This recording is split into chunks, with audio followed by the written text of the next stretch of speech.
Con la invasión de Polonia por la Alemania de Hitler, comienza, a los 5 meses del final de nuestra guerra, la Segunda Guerra Mundial.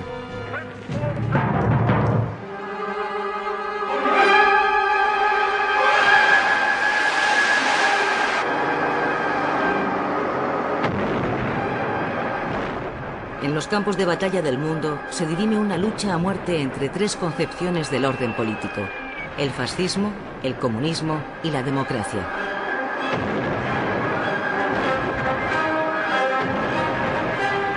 El rápido avance de los ejércitos alemanes en Europa modifica la política española, que en un principio había sido de neutralidad plena. Pero el convencimiento de Franco de que la Alemania nazi ganaría la guerra y su interés en establecer un nuevo imperio español en el norte de África le hacen variar su política exterior para alinearse con Alemania. Octubre de 1940. Hitler y Franco se citan en Hendaya para celebrar una decisiva entrevista. Se va a abordar la entrada de España en la guerra.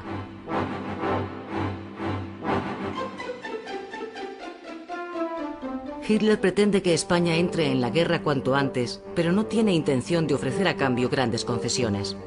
Franco aspira a que se le cedan las posesiones de Francia en el norte de África.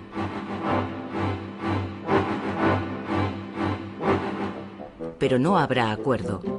La entrevista, que durará 7 horas, se saldará con un fracaso. En un intento por convencerle, Hitler encarga a Mussolini que hable con Franco, pero también fracasa. El régimen franquista recupera el entusiasmo por la Alemania nazi cuando Hitler invade la Rusia de Stalin, a quien los falangistas consideran el principal responsable de nuestra guerra civil. Franco autoriza la formación de una fuerza militar de voluntarios, la División Azul, para enviarla al frente ruso en ayuda de Alemania.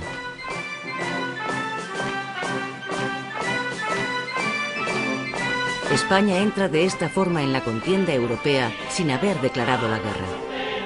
Durante 2 años, 47.000 españoles lucharán en el frente ruso, encuadrados en la División Azul.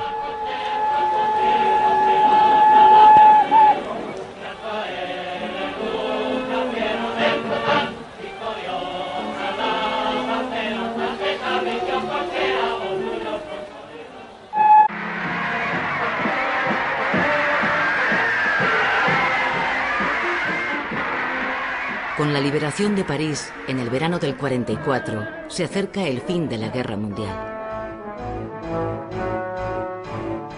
La derrota del fascismo en Europa alienta la esperanza de los republicanos españoles en el exilio.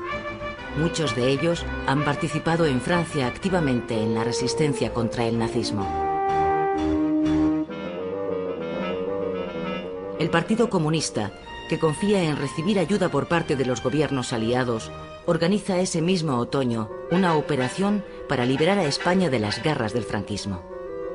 4.000 guerrilleros entran clandestinamente en el país por el Valle de Arán con ese objetivo, pero la operación se salda con un rotundo fracaso.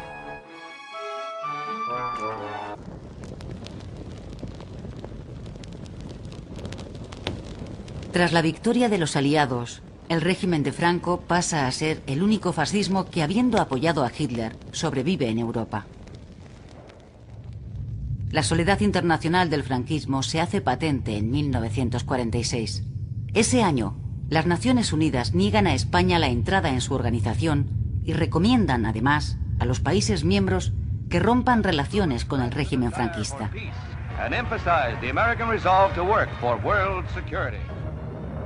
Inmediatamente, los embajadores abandonan uno tras otro Madrid.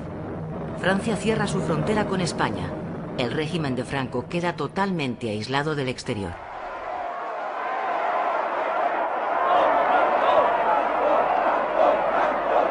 El gobierno español reacciona organizando una manifestación patriótica ante el Palacio Real para demostrar ante el mundo el respaldo popular al régimen.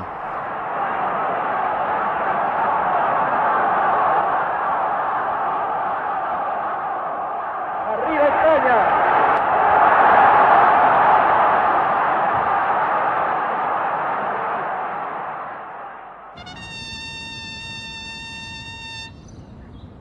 La nueva situación internacional obliga a Franco a modificar su política.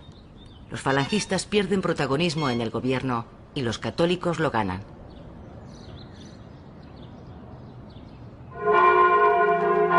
El régimen pretende distanciarse del fascismo derrotado a base de acentuar su carácter católico.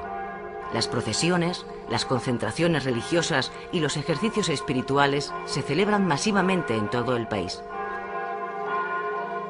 Para el régimen es una necesidad de política interna, pero es también una reafirmación frente al rechazo exterior. Son los años del nacionalcatolicismo. La Falange, en consecuencia, pierde algunos símbolos de su poder. El saludo fascista, con el brazo en alto, deja de ser saludo nacional. Además, el partido único, Falange Española Tradicionalista, pasa a ser llamado genéricamente el Movimiento. ¡Arriba España! En su estrategia para ganar una cierta legitimidad, el gobierno organiza en 1947 un referéndum. Se trata de aprobar una ley de gran importancia para el futuro del régimen, la Ley de Sucesión. España se constituye en reino, aunque sin rey. Franco es definido como jefe vitalicio del Estado y se le reconoce el derecho a elegir a su sucesor. La ley es aprobada por el 93% de los votantes. Es el primer pucherazo de la historia del régimen.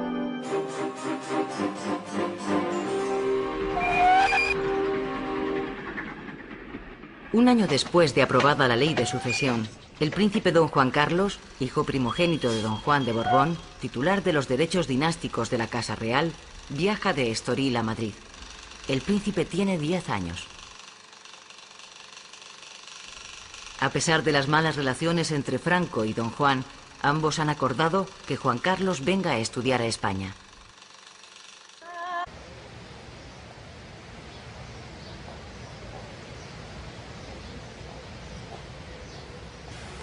Pasados los peores momentos del aislamiento internacional a la dictadura, Franco confía en vencer el recelo de las potencias democráticas hacia su régimen. En el Palacio del Pardo, Franco rige y gobierna el destino de los españoles y vela su paz fecunda, como fue Adalid en la hora de la dura batalla.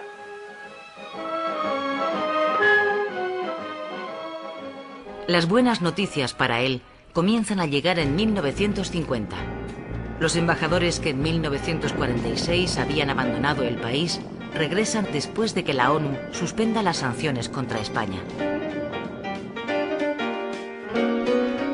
En agosto de 1953 se firma en Roma el Concordato de España con la Santa Sede. El concordato supone el definitivo espaldarazo al régimen por parte del Vaticano.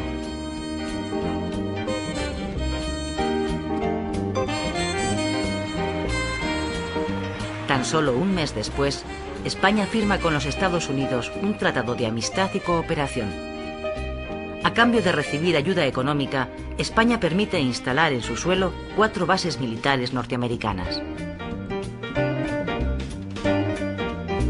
Este acuerdo es para Franco su mayor éxito diplomático.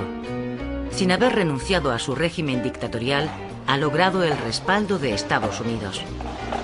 Unos años más tarde, el presidente Eisenhower visitará oficialmente España y sellará así el acuerdo de amistad entre los dos países.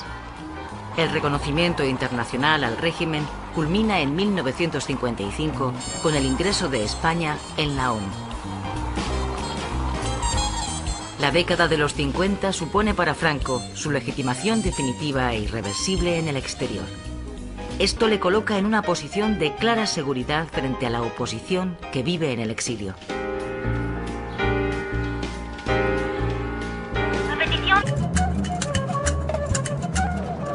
En abril de 1956 llega a Madrid Mohamed V, el sultán de Marruecos.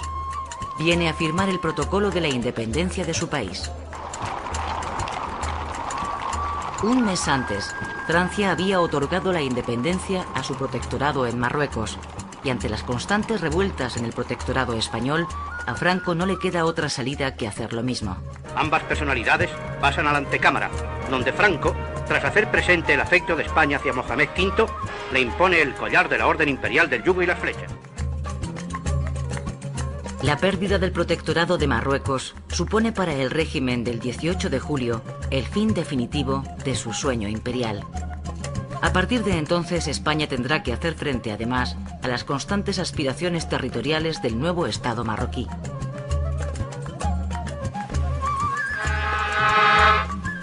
Como consecuencia de la independencia, Franco renuncia a su Guardia Mora, un residuo de las tropas mercenarias marroquíes que lucharon junto a él en la guerra civil.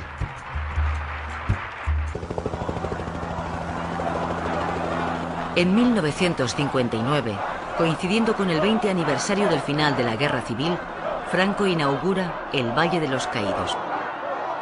El monumento está muy cerca de El Escorial, la que fue residencia de Felipe II y es panteón de los reyes de España.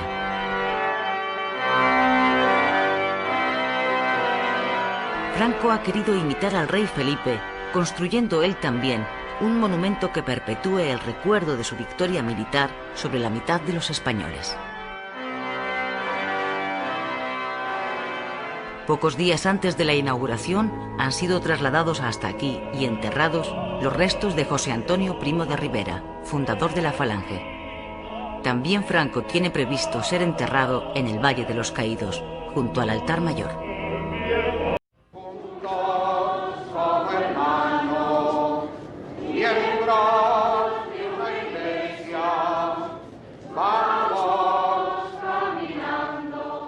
El paulatino e irreversible alejamiento de la Iglesia respecto al régimen se acelera en los años 70. La Iglesia no está dispuesta a hundirse junto a la dictadura y comienza a prepararse para el futuro. En 1971 pide perdón por no haber sabido ser instrumento de reconciliación tras la guerra civil y se desvincula por completo del poder político. El choque con el régimen acaba siendo frontal. Las multas por homilías leídas en las iglesias se multiplican y centenares de sacerdotes detenidos y encarcelados van llenando la cárcel de Zamora, donde el franquismo recluye a los clérigos rebeldes.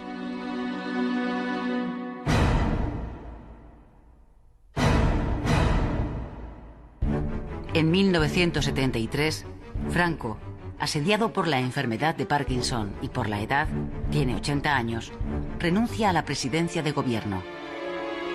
Con el propósito de asegurarse la supervivencia del franquismo sin Franco, el dictador nombra jefe de gobierno a su fiel colaborador, el almirante Carrero Blanco.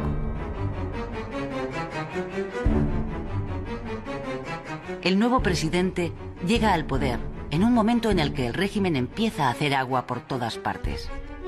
Desde dentro, porque el franquismo está cada vez más dividido entre los inmovilistas y los aperturistas, y fuera de su estructura, porque el movimiento de la oposición democrática y antifranquista resulta ya imparable.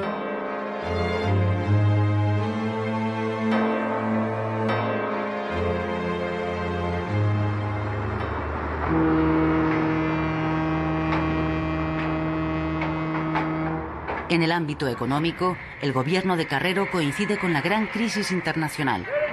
Para España, los primeros efectos comienzan a verse en las estaciones. Los emigrantes vuelven de Europa. La crisis los ha expulsado. El desarrollo del país sufre un súbito frenazo.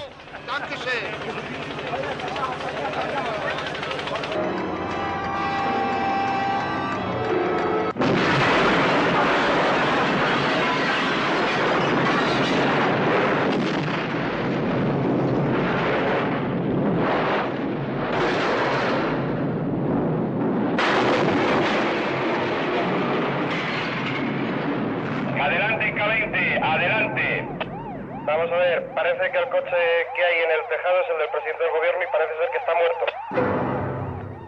El 20 de diciembre de 1973, Carrero Blanco es asesinado por la organización terrorista ETA.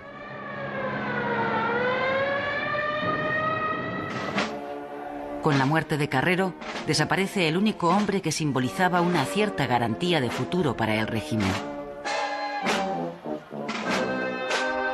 Carlos Arias Navarro, responsable del Ministerio de Gobernación, es elegido nuevo presidente. Arias va a ser el encargado de tutelar la etapa final del franquismo.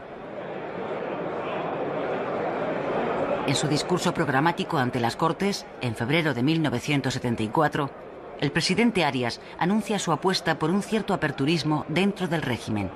Es el llamado espíritu del 12 de febrero.